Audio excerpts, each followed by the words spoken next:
Récemment, vous avez peut-être vu passer cette vidéo. Le mur frontalier entre les États-Unis et le Mexique, repeint en noir. Today, we are also going to be painting it black.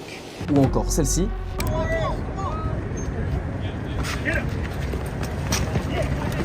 Eh bien tout ça, c'est Donald Trump qui l'a décidé. Son objectif, lutter contre l'immigration. Et le symbole de cette lutte, c'est ce mur, à la frontière sud de son pays. Cette frontière sépare le Mexique des États-Unis. Elle mesure 3150 km de long et est en passe d'être entièrement clôturée. Bonjour à tous, bienvenue dans cette nouvelle vidéo. Aujourd'hui, je vais vous raconter l'histoire du mur entre le Mexique et les États-Unis.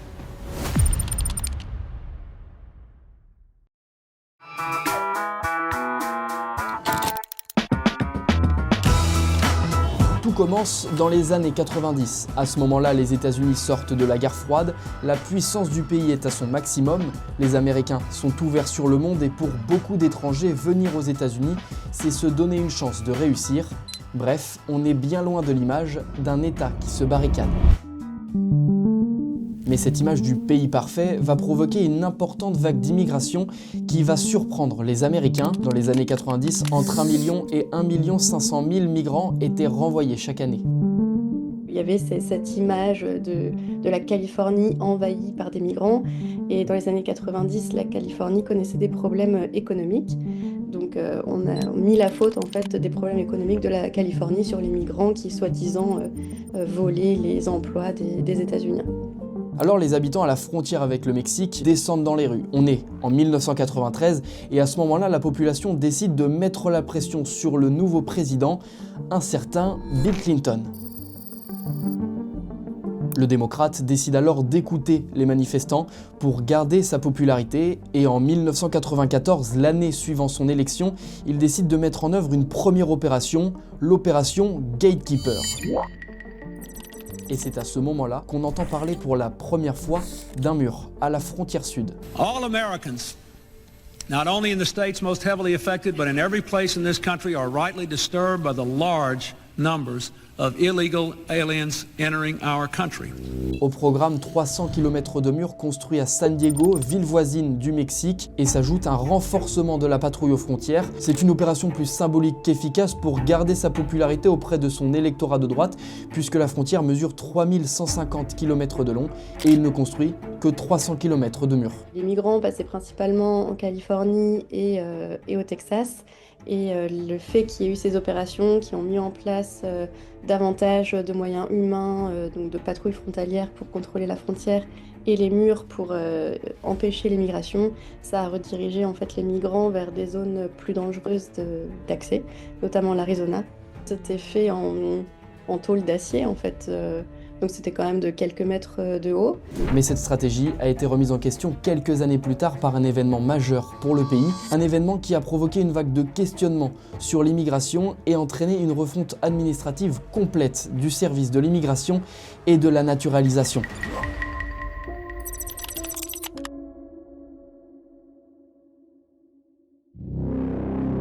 One plane hit. What? Then, about 2 minutes later, the next plane hit. Isn't that crazy, man? Come real. I swear to God, it happened, dude. We're gonna...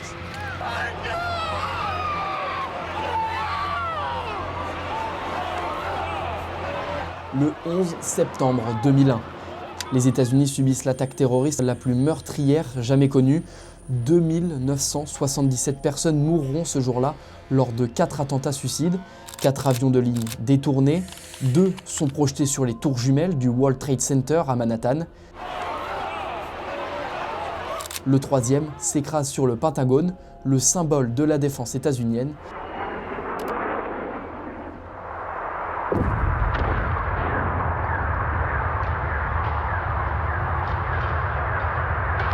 Et un dernier finira écrasé dans la campagne de Shanksville.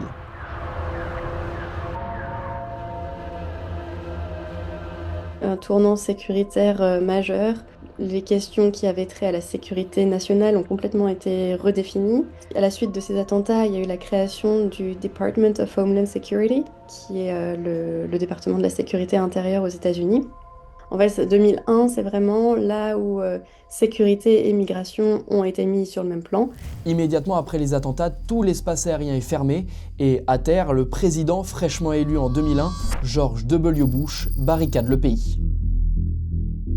Traumatisé par cet épisode, Bush fils resserre alors lourdement les contrôles frontaliers et le pays se renferme sur lui-même. Ours is a nation of immigrants. We're also a nation of law. Unfortunately, the United States has not been in complete control of its borders for decades, and therefore illegal immigration has been on the rise. We have a responsibility to address these challenges. We have a responsibility to enforce our laws. We have a responsibility to secure our borders. Et c'est en 2006 qu'un cap est passé pour la frontière sud. 5 ans après les attentats, le Congrès des États-Unis, toujours sous la présidence de George W. Bush, fait passer une loi, The Secure Fence Act. Elle prévoit 1125 km de murs le long de la frontière, coût estimé 2 milliards de dollars. George W. Bush s'est d'ailleurs félicité lui-même de la signature de cette loi. Il déclarait que la loi aiderait à protéger le peuple américain, rendrait nos frontières plus sûres. C'est une étape importante vers la réforme de l'immigration. Entre San Diego et Tijuana, le mur existe depuis des années, mais il est sans cesse renforcé et surtout rallongé. À terme, il devrait courir sur plus de 40% de la frontière du Pacifique au golfe du Mexique. Ce n'est pas une bonne chose, un mur. Au contraire, ça n'apporte que des divisions. Le mur n'est pas que ce grillage, c'est aussi une défense électronique, des projecteurs, des caméras fixes, des caméras mobiles à infrarouge. Mais l'administration Bush va rapidement être confrontée à des complications pour la construction de ce mur. Géographiquement, la frontière entre le Mexique et les États-Unis s'étend de l'océan Pacifique à l'océan Atlantique. Et entre les deux, il y a des déserts, des zones montagneuses et le Rio Grande. Ce fleuve traverse le Nouveau-Mexique et longe le Texas. Installer un mur coûterait alors beaucoup trop cher.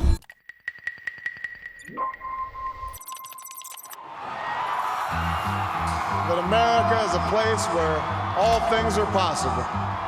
CBS projects that Senator Barack Obama of Illinois will be the next president of the United States. En 2009, Barack Obama est élu d'une mère américaine et d'un père kényan. Il est le premier président noir des États-Unis. On this day, we gather because we have chosen hope over fear. À son arrivée à la tête du pays, il suscite une vague d'espoir pour un changement de politique étrangère. Mais très rapidement, c'est l'inverse qui se produit. Today, our immigration system is broken. When I took office, I committed to fixing this broken immigration system. And I began by doing what I could to secure our borders. Car pour s'occuper plus facilement des sans-papiers à l'intérieur du pays, les Dreamers comme ils les appellent, Barack Obama a fait le choix d'opter pour plus de sécurité à la frontière. Et en 2012, il lance le programme DACA, un programme qui a permis de naturaliser près de 700 000 personnes. Mais en contrepartie, il renforce lourdement sa politique migratoire. Pendant son mandat, il ordonnera l'expulsion de près de 400 000 sans-papiers par an, lui donnant le surnom de The Deporter in Chief, le chef des expulsions. Il est le président qui a le plus expulsé de l'histoire des États-Unis. C'est sous son administration que le plus grand nombre de migrants sans papier ont été rapatriés à la frontière. Et en parallèle de sa politique migratoire, Obama continuera de rallonger le mur à la frontière sud. Il a fait aussi passer des contrats avec des entreprises privées de la sécurité pour ajouter davantage de technologie à cette barrière virtuelle.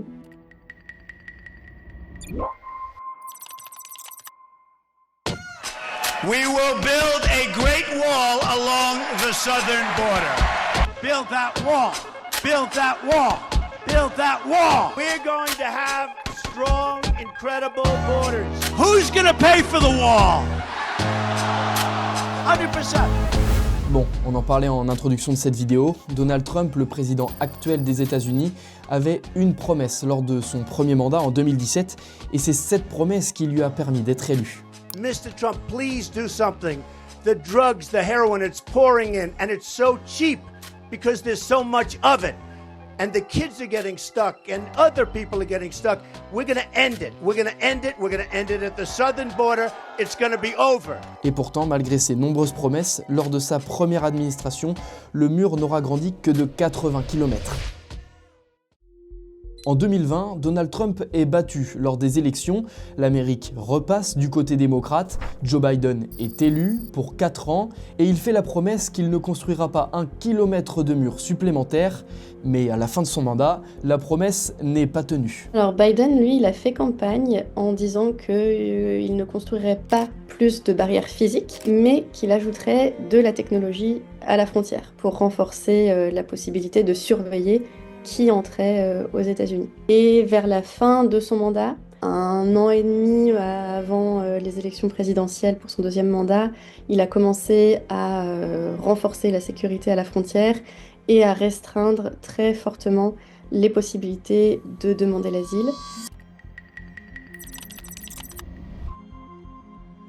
Nous voilà maintenant en 2025. La question du mur fait vivre les débats depuis bientôt 40 ans. Les États-Unis ont connu 5 présidents différents et tous ont voulu répondre à une même problématique, le contrôle des flux migratoires et de la contrebande, ce qui entraînerait de l'insécurité dans le pays. Et depuis janvier dernier, Donald Trump est de retour au pouvoir pour un second mandat et il n'a pas caché son envie de terminer ce qu'il avait commencé. I will end the illegal immigration crisis by closing our border and finishing the wall, most of which I've already built. À son retour à la Maison-Blanche en janvier dernier, Donald Trump déclare l'état d'urgence à la frontière sud. L'armée américaine est alors déployée pour renforcer le contrôle à la frontière et freiner l'arrivée de migrants. L'administration Trump affirmait alors en avril dernier qu'environ 140 000 personnes avaient été expulsées. Depuis son retour, Donald Trump renforce drastiquement sa politique migratoire, mais concernant le mur, est-ce qu'il a continué de l'agrandir? La plupart des kilomètres de frontières qui séparent les deux pays sont murés. On parle des États-Unis qui se sont emmurés pour se protéger des migrants qu'ils perçoivent comme une menace à leur sécurité. Les zones qui n'ont pas de mur sont des zones difficiles d'accès. Et ces zones d'accès sont celles qui posaient déjà problème en 2006. La géographie défavorable impliquerait des coûts de construction beaucoup trop élevés pour un projet qui se chiffre déjà à plusieurs dizaines de milliards de dollars. Et s'ajoute à ce premier problème les terrains privés, des terrains appartenant à des habitants proches de la frontière et qui ne peuvent pas être expropriés par les États-Unis. Aujourd'hui, presque 40 ans après la construction du premier mur, la frontière entre le Mexique et les États-Unis est l'une des plus surveillées au monde. Et pourtant, malgré les milliards investis et les promesses politiques, les traversées n'ont jamais cessé. Alors, une question subsiste, peut-on vraiment arrêter ces familles et ces enfants qui rêvent d'un avenir meilleur? Migrer n'est pas toujours un choix, il peut s'agir d'une nécessité. Et donc quand on a besoin de sauver sa vie, sauver sa famille, subvenir aux besoins de ses proches, on cherche à rentrer dans un pays qui économiquement va quand même bien jusque-là. Merci d'avoir regardé cette vidéo, merci à Cléa Fortuné et à Hilary Sander de m'avoir aidé dans l'écriture de cette vidéo. Si vous avez la moindre question, n'hésitez pas à l'écrire en commentaire et toutes les sources utilisées pour l'écriture de cette vidéo sont dans la description. N'hésitez pas à partager, liker et à vous abonner. Et moi je vous dis à la prochaine, salut!